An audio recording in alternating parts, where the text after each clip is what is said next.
आस्ते कदम, आस्ते कदम, आस्ते कदम.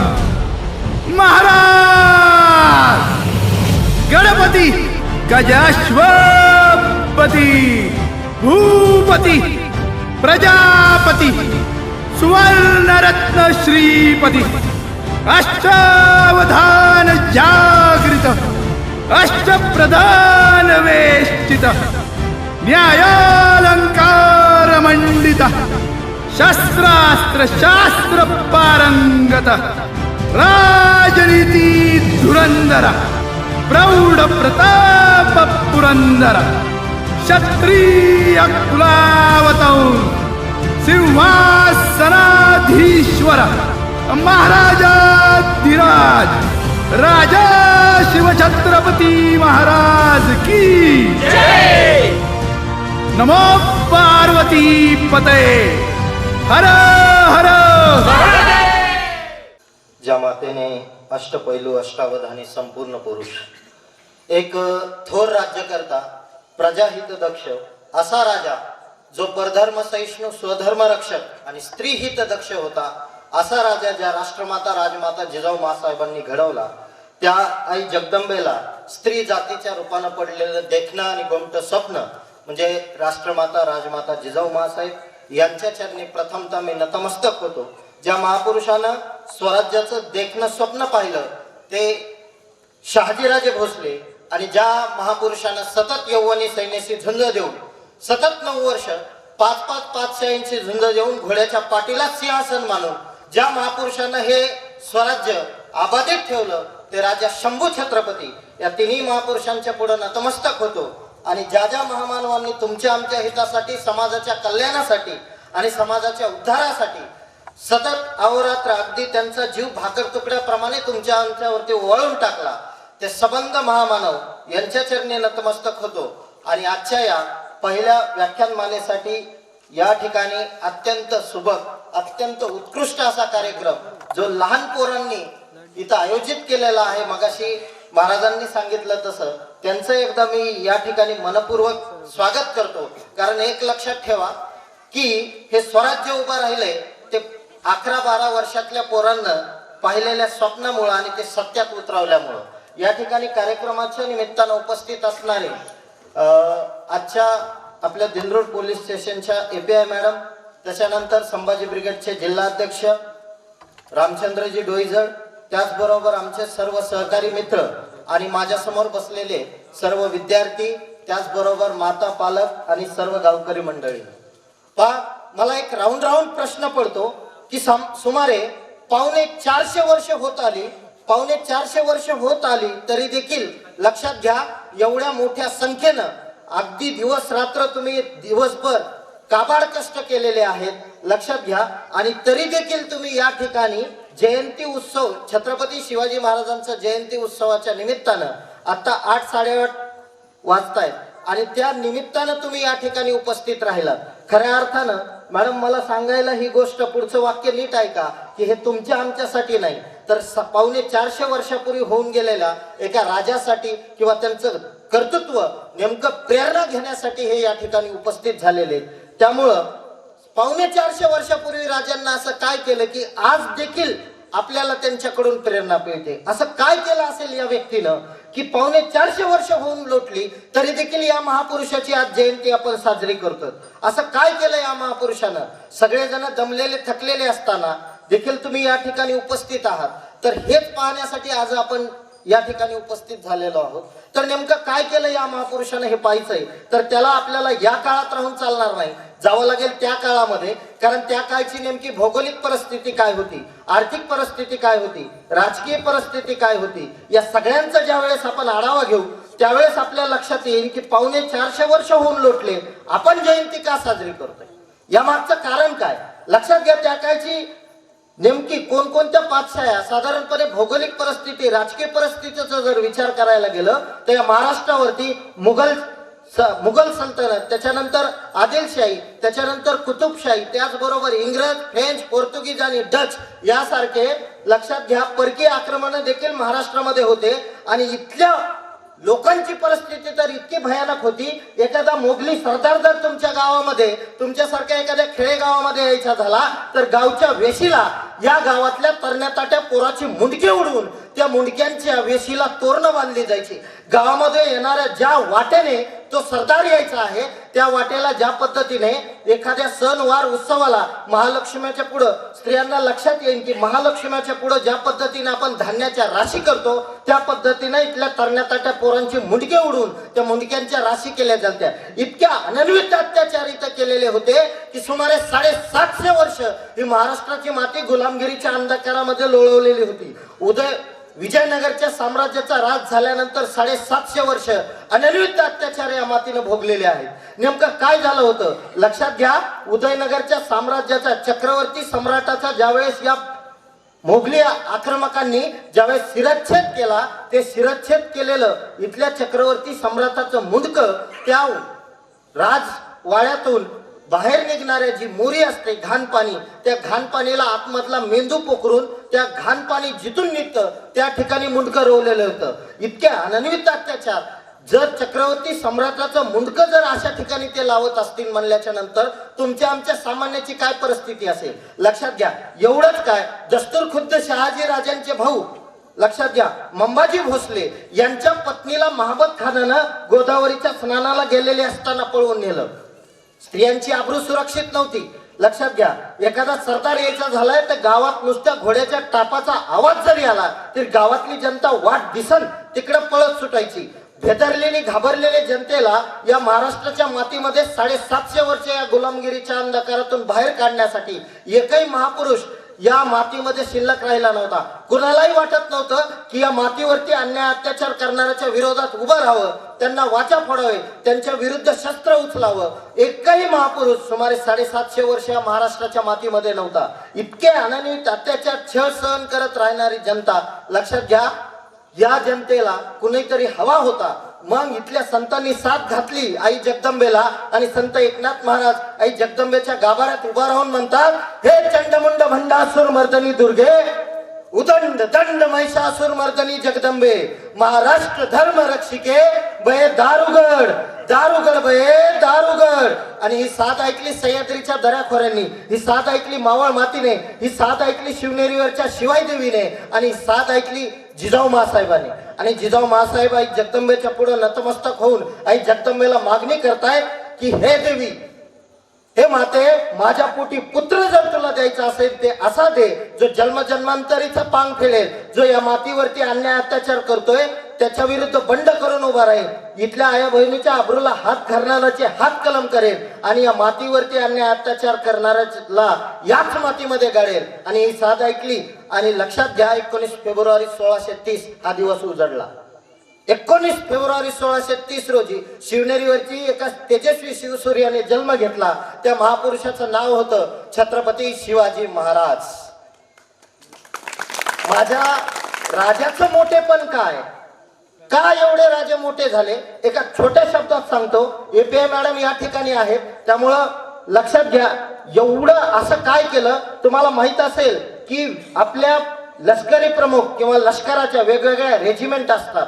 म्हणजे ज्या पद्धतीनं वेगवेगळ्या रेजिमेंट आहेत. जसं तुम्ही जर बघायला गेलं की तुम्ही जर पंजाब बघितलं तर पंजाब रेजिमेंट म्हणून ओळखल्या जाते. आणि पंजाब रेजिमेंटची युद्ध गर्जना काय तुम्हाला माहिती, जो बोले सोनिहाल सत श्री अकाल. त्याच पद्धतीनं तुम्ही जर लक्षात घ्या, दुसऱ्या युद्ध गर्जना जर बघितल्या की त्या पद्धतीनं राजस्थानमध्ये गेलात तर राजस्थानी सैनिकाची जी तुकडी आहे त्याची युद्ध गर्जना आहे जय महाकाली बोरखाली आदी, गुरखा रेजिमेंट ज्याला म्हणतो आपण. त्याच पद्धतीनं जर तुम्ही असंच जर बघितलं, जगातल्या सगळ्या ज्या रेजिमेंट आहेत सगळ्या देशातल्या, त्यांच्या ज्या युद्ध गर्जना आहेत त्या एका लक्षात घ्या देवाच्या किंवा देवतेच्या नावावरती आहेत. परंतु महाराष्ट्राची एकमेव मराठा बटालियन, बरोबर, या मराठा बटालियनची जर तुम्ही युद्ध गर्जना बघितली तर ती युद्ध गर्जना आहे बोल छत्रपती शिवाजी महाराज की. लक्षात घ्या, एका पुरुषाच्या व्यक्तीच्या नावावरती युद्ध गर्जना टाकावी. म्हणजे देवत्वाची ज्या महापुरुषानं काम केलेलं आहे त्या महापुरुषाची, म्हणजे एका सामान्य पुरुषाची युद्ध गर्जना असावी सगळ्या देवदेवताच्या युद्ध गर्जना तुम्हाला सापडतील, पण एकमेव असं एक व्यक्तिमत्व आहे, ते म्हणजे छत्रपती शिवाजी महाराज, ज्यांच्या नावानं तुम्हाला युद्ध गर्जना सापडेल. एवढंच काय, तुम्ही जर या महापुरुषाचं कर्तृत्व आणि दातृत्व बघायचं जर झालं तर तुम्हाला सांगेल, या महापुरुषानं पुढे काय केलं. आपण आपल्या मुलाला घडवत असताना काय करतो. तुम्ही तुमच्या मुलाला, इथं बसलेल्या सगळ्यांना मला एक प्रश्न विचारायचा आहे, जे पालक असतील, ज्यांची मुलं असतील या ठिकाणी, त्यांना एक प्रश्न विचारताय की तुम्ही तुमच्या मुलाला स्वप्न दाखवलं का, त्याला काय व्हायचंय हे सांगितलं का भविष्यात. मग काही पालक मला सांगतील की आता तो लहान आहे, तो पहिलीत आहे, तो दहावीत आहे. आपले पालक फक्त त्याला एका वर्षाचं नियोजन करायला सांगतील. पहिलीत गेला मग दुसरीसाठी काय करायचं, पास हो दुसरीत जाशील, तिसरीत गेल्यानंतर काय करायचं, दहावीत गेला की 11वीला कुठं जायचं एवढं सांगतात, 12वी झाली मग मार्क लिस्टवर ठरतं कुठं जायचं. म्हणजे आजपर्यंत आपण सांगितलं नाही. तुमची मुलं 10, 12, 15, 20, 25 वर्ष वयाची झाली, पण आपण अजून त्यांना सांगितलं नाही की तुला भविष्यात काय व्हायचंय. परंतु मग या महापुरुषाने असं काय केलं, का केलं एवढं मोठं स्वराज्य. ज्यावेळेस रायारावानं गाढवाचे, मासाहेब जिजाऊ ज्यावेळेस पुण्यामध्ये आला त्यावेळेस रायारावानं गाढवाचा नांगर फिरवलेला होता, उद्ध्वस्त केलेलं पुणे होतं. त्या ठिकाणी एका तुमच्या गावात जसा चौक आहे त्या पुण्याच्या चौकामध्ये पहार रवली आणि त्या पहारीवरती फुटकी वाहन आणि तुटकी वाहन जोडलेली होती. आणि त्यावेळेस तिथं सांगितलं होतं रायारावानं की उद्ध्वस्त झालेल्या पुण्यामध्ये जो कोणी येऊन राहील त्याचा निर्वंश होईल म्हणून. म्हणजे तिथं लक्षात घ्या, जो कोणी येऊन राहील त्याचं काय होणार नाही, पुत्रप्राप्ती होणार नाही. आणि अंधश्रद्धेच्या झोपड्यात रखडलेली ही जी जनता होती तिथून सगळे परागंदा झाले, पुण्यातून बाहेर सगळे जायला निघाले, एकही व्यक्ती तिथं राहिलेला नव्हता. आणि अशा पुण्यामध्ये छत्रपती शिवाजी महाराज आले. उद्ध्वस्त झालेलं पुणे, एकही वाडा शिल्लक नाही, सगळे पाडलेले वाडे आणि वाड्यावरती घाणेरीची गवतं वाढलेली होती. अशा पुण्यात आले छत्रपती शिवाजी महाराज. इथून सुरुवात आहे राजांची. आणि पुढं 35 वर्षाच्या कालखंडामध्ये महाराष्ट्राच्या छताड्यावरती 422 किल्ले उभा केले. ही गोष्ट सामान्य नाही. 422 किल्ले, आपली अख्खी हयात जाते. बरोबर, आता कुणी 25 वर्षाचे, कुणी 30, कुणी 50, कुणी 70 वर्षाचे इथं बसलेले आहेत. आणि लक्षात घ्या, 70 वर्षामध्ये आपण काय कमावलं, एक प्लॉट घेतला, ते बी किती, 1000 स्क्वेअर फूट, 1 गुंठ्याचा. त्याच्यामध्ये 2 मजली, 1 मजली, 3 मजली काय बांधायची ती माळी बांधली. त्याच्या पुढे एक गाडी घेतली, लग्न झाले, लेकरं बाळ झाली, त्यांचे शिक्षण झाले. एवढं आपण कमावलेलं आपल्या हयातीतलं धन. या महापुरुषाने काय केलंय, 35 वर्षामध्ये महाराष्ट्राच्या छताळावरती 422 किल्ले उभा केले. 1 गुंठ जमीन घेऊन ते बांधकाम करण्यासाठी हयात घालवता. या महापुरुषानं फक्त एक गडाचं नाव सांगतो. दीपावळीमध्ये रायगड फिरायला गेलो, रायगडावरती चढायला लागलो. नुसतं रायगड चढताना जवळजवळ 6-6.5 तास रायगडाचं नुसती खडी चढाई लागते. महादरवाजा, तिथून पुढे गेले की हत्ती तलाव, पुढे गेले की लगेच पालखी दरवाजा, तिथून वरती गेले की उजव्या बाजूला राण्याचे महल, डाव्या बाजूला मंत्रिमंडळाची सगळी वाडी, त्याच्या पुढे गेले की गुप्त खलबतखाना, पुढे गेले की लक्षात घ्या राजांची सदर, नगरखान्यापासून पुढे गेले की होळीचा माळ, त्याच्यानंतर पुढे गेलं की बाजारपेठ, जगदीश्वराचं मंदिर आणि निघाले वापस. एवढंच सांगितलं तुम्हाला, लक्षात घ्या. पण हे सगळं फिरायला तुम्ही जर गेलात तर अख्खा दिवस कमी पडतो. अख्खा दिवस. सकाळी 7-7:30 वरती जर गेलो, म्हणजे ऐन दीपावळीच्या दिवशी गेलेलो, सकाळी 7:30 वाजता रायगड चालायला सुरुवात केली. फक्त तेवढा भाग पाहून वापस यायला संध्याकाळचे 8:30 वाजले. बरोबर. आता तुम्हाला मग मी एक प्रश्न केलता की आपली अख्खी हयात गेली 1 गुंठा जागेमध्ये 2 मजली घर बांधायला. या महापुरुषानं फक्त राजधानीचा रायगड, त्याचं जर एकूण क्षेत्रफळ जर बघितलं तर रायगडाचं एकूण क्षेत्रफळ आहे 1200 एकर. एक गड 1200 एकर मध्ये, तर 422 किल्ल्याचं टोटल स्क्वेअर फूट तुम्ही काढा. लक्षात घ्या, एवढं सगळं आचार, इतकं पराक्रम, एवढं सगळं कमवलं या महापुरुषानं 35 वर्षात. कसं काय कमवलं, काय एवढं महापुरुषाचा उदो करतो, का कमवलं हे मी तुम्हाला मागा प्रश्न केला होता की तुम्ही तुमच्या मुलाला स्वप्न दाखवलं का. लक्षात घ्या, का कमवलं त्याचं उत्तर मी देतोय की जगाच्या पाठीवरला असा एकमेव पुत्र आहे, एकमेव जगाच्या पाठीवरला असा एकमेव राजा, ज्या राजा किंवा जो पुत्र जन्माला येण्याच्या अगोदर पासून ठरलं होतं की तुला जन्माला येऊन काय करायचंय. जिजाऊनं सांगितलं होतं की पुत्र द्यायचा तर असा दे जो इथल्या मातीवरती अन्याय अत्याचार करणाऱ्याच्या विरोधात बंड करून उभा राहील. आणि नुसतं मासाहेब जिजाऊनं स्वप्न नाही पाहिलं तर ते सत्यात उतरवण्यासाठी प्रयत्न केलेत. 9 वर्ष वय आहे शिवबाचं, बाल शिवबाचं. वयाच्या 9व्या वर्षी कर्नाटकामध्ये गेले. शस्त्रास्त्राचं शिक्षण पूर्ण झालं. सगळ्या विद्यामध्ये पारंगत झालेले छत्रपती शिवाजी महाराजांना वयाच्या 11, 12, 13व्या वर्षापर्यंत सर्व विद्यांमध्ये पारंगत झालेले छत्रपती शिवाजी महाराज 14व्या वर्षी पुण्याकडे येतात. लक्षात घ्या, 11, 12 वर्षाचे हे बाल शिवबा पुण्यामध्ये येतात आणि तिथून आपल्या कारकिर्दीला चालू करतात. जर बालपणीचे 15 वर्ष सोडून दिले तर 35 वर्षात असं काय केलं आणि कसं केलं याचं उदाहरण जे वडील आहेत त्यांना नीट ऐका. शहाजी राजांना ज्यावेळेस पुण्याकडे निघाले त्यावेळेस शहाजी राजांना काही निवडक मंडळी म्हणजे काही सरदार राजांसोबत पाठवले आणि त्याचबरोबर राजांना एक मुद्रा दिली.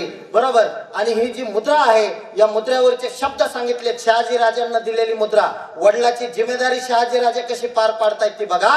की शहाजी राजांना मुद्रा दिली आणि त्या मुद्रेवरचे शब्द आहेत, प्रतिपदे चंद्रलेखे वर्धष्णु विश्ववंदिता शष्णु शिवशेषा मुद्रा भद्राय राजते. काय सांगतात शहाजी राजे? बाल शिवबाला मुद्रा दिली, त्या मुद्रेवरती शब्द आहेत की प्रतिपदेच्या चंद्रकोरी प्रमाण वाढत जाणार आणि विश्वाला वंदनीय असणार शहाजी पुत्र शिवाजीचं राज्य तुला भविष्यात निर्माण करायचंय. लक्षात घ्या, कसं राज्य निर्माण करायचंय? प्रतिपदेच्या चंद्रकोरी प्रमाण वाढत जाणार आणि विश्वाला वंदनीय असणार. आणि पुढे राजांना तेच केलंय. 450 वर्ष होऊन लोटले तरी देखील नुसतं राजांचं नाव जरी आलं तरी लक्षात घ्या, काटावरती पडण्याचं, उठून बसण्याची ज्यांची हिंमत नाही ते म्हातारे कोतारे माणसं देखील शिवचरित्र ऐकण्यासाठी या ठिकाणी उभे. त्याला कारण काय तर राजांना उभा केलेलं हे जे वैभव आहे ते ऐकण्यासाठी. एवढा मोठा प्रपंच राजांना उभा केलाय. नुसती राजमुद्रा दिली नाही, सांगितलं नाही की तुला विश्वाला वंदनीय असं शिवराज्य निर्माण करायचंय. सांगितलंय, नुसतं सांगून मोकळे नाही झाले. मुद्रा का दिली? त्या मुद्रेवरती शब्द आहेत, लक्षात घ्या. ज्या वेळेस राजे एखादं फरमान काढायचे आणि फरमान काढल्याच्या नंतर त्यांना त्या फरमानावरती शिक्का मारावा लागायचा आणि शिक्का मारल्याच्या नंतर खाली सही करावं लागायची. आणि ज्यावेळेस राजे सही करायचे त्यावेळेस त्यांचं लक्ष त्या मुद्रेवरती जायचं आणि मुद्रेवरती वडिलांना सांगितलेले शब्द उमटलेले होते की प्रतिपदेच्या चंद्रकोरी प्रमाण वाढत जाणार आणि विश्वाला वंदनीय असणारं राज्य तुला निर्माण करायचंय. लक्षात घ्या, त्यामुळे एवढं मोठं स्वराज्य निर्माण झालंय. आपण आपले पोरं 1ली, 2री, 3री, 4थी, 10वी, 12वी पर्यंत गेले, अजून पोराला माहित नाही काय करायचं. ते पोरगा बी मोठ्या थाटात म्हणतो, त्याला जर विचारलं काय करायचंय, बघू काय होईल ते होईल, पुढं काय नाही झालं तर हाय बाप जा द्यायची 4-5 एकर. बरं ठेवली तर ठीक, नाही ठेवली तर मग काय करणार? लक्षात घ्या, बाप कमाईवरती आईश करणारी अशी पोरं जर घडवायची असतील बाप कमाईवरती तर लक्षात ठेवा शिवचरित्र. एक वेळेस तुमचं जर पोरग नीट वागत नसेल ना, एक कादंबरी फक्त छत्रपती शिवाजी महाराजांवरली हातात द्या, एकच कादंबरी, अख्खं कळून जाईल त्याला भविष्यात काय करायचंय. अरे सामान्य सरदाराचा पोरगा आहे, महाराष्ट्राच्या छताडावरती 422 किल्ले उभा करतो, सामान्य गोष्ट नाहीये. शहाजीराजे दस्तूरखुद जर शिवाजी राजांना ठरवलं असतं, समजा उदाहरणार्थ मला प्रश्न पडतोय, आता 4-5 एकर शेती, 10 एकर, 20 एकर, 25 एकर, 30 एकर, अजून 100 एकर वाला, बरोबर 100 एकर वाला एखादा पोरगा माझ्यापाशी येऊन जर म्हणला ना भाऊ की काय नाही सर, मास्तर नाही शिकलं तर नाही शिकलं, हाय बाप जा द्यायची, बरोबर, अशा पोराला ना मला असं बोलावं वाटतं की माझ्या राजाकडे किती होतं रे. शहाजीराजे दस्तूरखुद शहाजीराजे म्हणजे सामान्य व्यक्ती नाही. ज्या शाहीमध्ये जायचे, मोगलशाहीत गेले मोगलशाही जड व्हायची, निजामशाहीत गेले निजामशाही जड व्हायची, आदिलशाहीत गेले आदिलशाही जड व्हायची. इतके कर्तृत्ववान शहाजीराजे. एका सरदाराचा पुत्र आहे, फक्त महाराष्ट्रात राहू नये म्हणून कर्नाटकामध्ये त्यांना राजेशाही थाटामध्ये शहाजीराजे राहायचे, राजेशाही थाटात. शिवाजीराजांना तसंच केलं असतं तर माझा फादर काय राजेशाही थाटात राहते, मी बी काय करतो राजेशाही थाटात राहतो, चलो दे आपलं घोडेस्वारी, मस्त शिकारबाजी, संध्याकाळच्याला नर्तकीच्या नाचशाळेमध्ये जायचं, चाललंय आपलं, चलूया. 750 वर्ष गुलामगिरीच्या अंधकारातून बाहेर निघाले नसते, आज देखील आपण त्या अंधकारातून बाहेर निघालो नसतो जर छत्रपती शिवाजी महाराज झाले नसते तर. माझ्या राजाने ते केलं नाही. शहाजीराजे असे म्हणले नाहीत काय गरज आहे, मी तर इकडे राजेशाही थाटात राहतोय, माझ्या पोराला कशाला पाठवायचं दक्षिणेत. तुमच्या पोराला स्वप्न दाखवाय शिकवा. जोपर्यंत तुम्ही स्वप्न मोठी दाखवत नाही तोपर्यंत तुमचे पोरग घडत नाही. कुठं जायचंय हेच माहित नाही, नकाशेसरला इथून माजलगाव जायचंय, बरोबर, मी ठरविलंच नाही कुठं जायचं, इथून गेलो इकडे जीवनापूर, त्याच्यानंतर शिरसाळा, परत तिकडे पवनेर, पवनेरून मग काय पाथरीहून गेलो माजलगावला, माहिती का? पाथरीत गेलं ठरलं माजलगावला जायचंय, पण ध्येयच माहिती. कुठं जायचं हे जर मला इथंच माहित असतं तर 10-20 मिनिटाचा रस्ता आहे माजलगावचा. तुम्ही तुमच्या पोराला मोठी स्वप्न दाखवा, जोपर्यंत स्वप्न दाखवत नाही तोपर्यंत पोरं घडत नाही. आत्तापासून सांगा, छत्रपतींना जन्माला येण्याच्या अगोदर पासून लक्षात घ्या, माहिती होतं की मला भविष्यात काय करायचंय. जन्माला येण्याच्या अगोदर पासून तुम्ही म्हणता हो, जन्माला येण्याच्या अगोदर पासून सांगता येतं, बरोबर. लक्षात घ्या, चक्रव्यूहात जायचा अभिमन्यू कुठं शिकला? आईच्या गर्भात. तसं छत्रपती शिवाजी महाराज आईच्या गर्भातच संस्कार तसे झालेले होते की मला अन्याय अत्याचार करणाऱ्याच्या विरोधात बंड करून उभा राहायचंय. लक्षात घ्या. आणि मग राजांचा हा खेळ चालू आहे, बरोबर. आणि मग राजे वयाच्या 13-14 वर्ष वय झालेले, 13-14 वर्षाचे हे राजे बाल शिवबा एके दिवशी जायरेश्वराच्या मंदिरामध्ये उभा राहतात, रक्ताचा अभिषेक करतात. आणि मग सुरू होतं त्यांचं एक मावळा गोळा करायला सुरुवात करतात. सगळी पोरं, बरोबर, 12, 15, 16 वर्षाची चड्डर लंगोटीतली सगळी पोरं गोळा करायला सुरुवात करतात. आणि मग एक दिवस तुमच्यासारख्या अशा खेडेगावामध्ये म्हणजे 12 मावळ खोऱ्यामध्ये फिरत असताना एका गावामध्ये, लक्षात घ्या, चावडीवरती राजे आले म्हणून घोंगडी टाकून त्यांना चावडीवरती आसन केलेलं. राजे त्या ठिकाणी बसले आणि त्याच वेळेस गावातला एक तरणा बांड पोरगा राजाच्या दिशेने पळत येताना दिसता. राजा धापा टाकत राजांच्या दिशेने आला आणि राजांना विचारला, जरा थांब, काय झालं ते नीट सांग. आणि ते पोरग सांगायला लागलं की राजा, गावामध्ये भावकीची भांडणं झाली, ती एक पोरगा आहे आणि त्या तरुण पोरामाग गावातले लोक काट्या कुऱ्हाडी दिसन ते घेऊन लागले. कुणाच्या हातात भाले, कुणाच्या हातात तलवारी, कुणाच्या हातात काटे, कुणाच्या हातात पहारी, कुणाच्या हातात कोयते, जे दिसन ते घेऊन गावातल्या भावकी जी आहे ती गावाच्या त्या पोराच्या मागे लागली. ती राजाला वाटलं काय झालं असं. लक्षात घ्या, राजे पुढे विचारते झाले, पुढे काय झालं सांग. आणि त्यावेळेस ती भावकी ज्या वेळेस त्या पोराच्या मागे लागली, त्या पोरानं स्वतःच्या उंद्या घोड्यावरती मान टाकली आणि ते पोरग गेलं नीट कुठं? डोंगराच्या दिशेनं. आणि डोंगराच्या गावाशेजारी असणाऱ्या डोंगराच्या दिशेनं त्यानं घोडं दामटलं. भावकी त्याच्या मागे पळते, घोडं पुढं, भावकी त्याच्या मागे, घोडं पुढं. घोडं जसं जसं डोंगरावरती जात होतं, घोड्याची गती मंदावत होती, घोड्याचा पाय अडकळला आणि ते पोरग घोड्यावरून पडलं. राजाला वाटलं त्या पोराचं काही खरं नसेल. भावकी त्याच्यावरती एवढी चवताळून गेली म्हणल्याच्या नंतर. आणि मग ते पोरग पुढे सांगायला लागलं, नाही राजा, लक्षात घ्या, ज्यावेळेस ते घोड्यावरून पडलं त्यावेळेस आजूबाजूला असणाऱ्या शिळा म्हणजे दगड त्यानं काय केलं की त्या येणाऱ्या भावकीच्या अंगावर फेकायला सुरुवात केली. दगड फेकला की भावकी मागे रेटायची, दगड खाली गेला की पुन्हा भावकी पुढे यायची. आजूबाजूच्या शिळा, लक्षात घ्या, ज्यावेळेस त्यानं फेकायला सुरुवात केलं दिसत ती शिळा फेकत होता आणि फेकता फेकता आजूबाजूच्या सर्व शिळा संपल्या. या पठ्ठ्यानं काय केलं, बाजूला दिसणारी जी झाडं होती त्या झाडाचे फाटे मोडून भावकीच्या अंगावरती टाकायला सुरुवात केली. मग भावकीच्या अंगावरती टाकायला सुरुवात केली आणि तेवढ्यामध्ये आजूबाजूचे जे फाटे होते ते देखील संपले.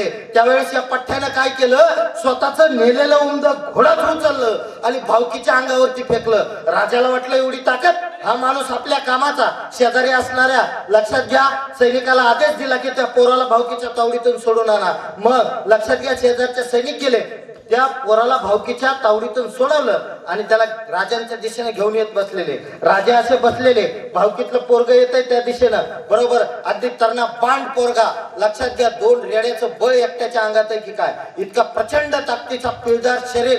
आणि तो पोरगा राजांच्या इथे दिशेने येताना राजांना दिसला आणि त्यावेळेस राजांचं लक्ष त्याच्यावर आहे. त्याचं लक्षात घ्या, तो येतोय राजांच्या दिशेनं.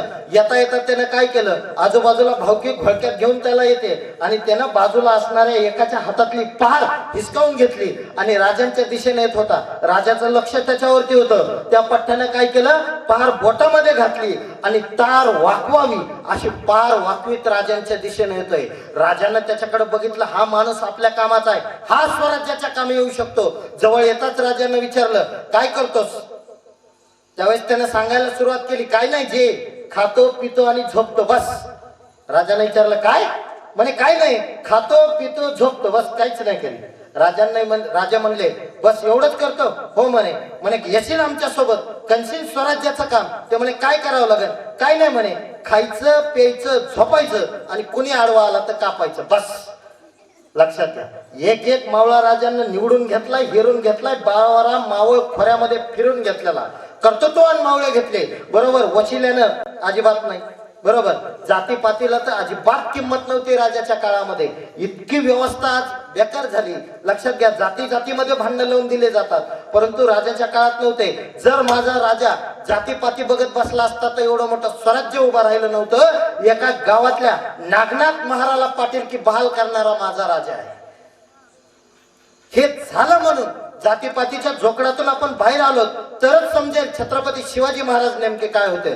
जर तुम्ही जातीपातीचं राजकारण करताय किंवा त्याला जर बळी पडताय तर एक वेळेस शिवचरित्र वाचा. 18 पगड जातीला सोबत घेऊन छत्रपती शिवाजी महाराजांना एवढं मोठं कल्याणकारी राज्य निर्माण केलं. तुमच्या आमच्या कल्याणकारी राज्य सगळ्या जातीपातींना सोबत घेऊन केलंय, 18 पगड जातींना सोबत घेऊन केलं. मग राजांचा हा जो एक एक एक एक एक एक मावळा गोळा करण्याचा कार्यक्रम चालू होता. राजा एक दिवस असंच गेले आणि लाल महालाच्या समोरून रात्रीच्या टायमाला वरात चाललेली होती. कुणी घेतलं नाही राजांना, हिरूनच घेतलेली सगळे पोरं वरात चाललेली लाल महालाच्या समोरून. आणि वरात जात असताना लक्षात घ्या, पहिलं वरातीच्या समोर आता जसं तुम्ही डीजे वरती नाचताना बरोबर, लक्षात घ्या, आवाज वाढव डीजे, पुढं काय माहिती ना, हसायला लागले पोरं. लक्षात घ्या, डीजे वरती नाचते आजकालचे पोरं. त्या पद्धतीनं त्या काळात देखील वरातीमध्ये मर्दानी खेळ खेळले जायचे. लाट्या काट्या कुऱ्हाडी दानपट्टे फिरवले जायचे बरोबर. आणि असे मर्दानी खेळ, लैजिम वगैरे असे खेळ खेळले जायचे वरातीच्या पुढं. वरात वाजत गाजत लाल महालाच्या समोर आली त्यावेळेस राजे मासाहेब जिजाऊला घेऊन, राजे बाल शिवबाला घेऊन कुठे आहेत, बाल्कनीमध्ये उभे आहेत. आणि बाल्कनीमध्ये आल्याच्या नंतर राजांना ते खाली दिसलं बरोबर. वरात आली, वरातीच्या समोर मर्दानी खेळ चालू आहे. आणि मर्दानी खेळ चालू असताना एक त्या ठिकाणी पोरगा दोन्ही हातात 2 दानपट्टे घेऊन इतक्या विद्युत वेगात दानपट्टे फिरत होता की एका दुसऱ्या पोरानं त्याच्यापासून 10 पावलावरती नारळ ठेवलं.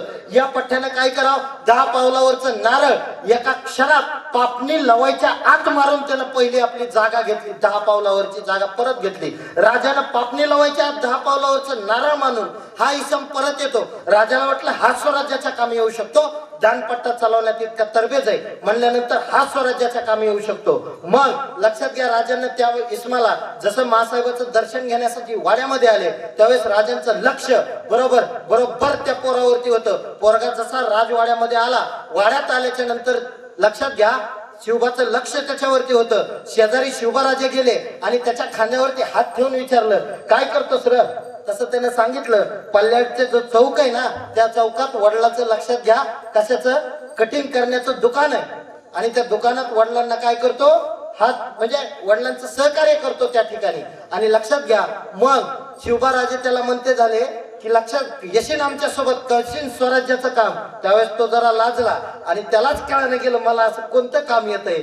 ते शिवबाराजे मला म्हणतात स्वराज्याचं काम करतोस काय की. त्याला वाटलं काय करायचं तेच कळायला गेलं. मग त्याने सांगितलं, लक्षात घ्या, तो म्हणतो राजा मला दुसरं काय येतं, वडिलाला मदत करणे एवढंच माझं काम आहे. नाही म्हणे, तुला जे येत आहे ना ते अन्य कुणालाच येत नाही. मी आजपर्यंत तुझ्यासारखा दानपट्टा चालवण्यात पटाईत माणूस कोणी बघितला नाही. 10 पावलावरचं नारळ माझी पापणी लावायच्या आत मारतोस म्हणजे तुला येतंय ते पुष्कळ आहे. तेवढं जरी आलं तरी बाद झालं, तू फक्त स्वराज्याचं काम करतो म्हण. आणि असा दुसरा इसम, लक्षात घ्या, एक एक एक एक इसम माणसाने जोडायला सुरुवात केली शिवबाराजांना. अशी माणसं नजरबाज, नजरेनं परखून पारखून घेतलेली सगळी मांदियाळी शिवाजी राजांना जमा केली. सगळी 12, 16, 17, 18 वर्षाची तरुणीबाण पोरं, तरुण जिगरबाज पोरं. आणि त्यांच्या मनात स्वप्न भरलं स्वराज्याचं. स्व म्हणजे कुणाचं, माझं बरोबर.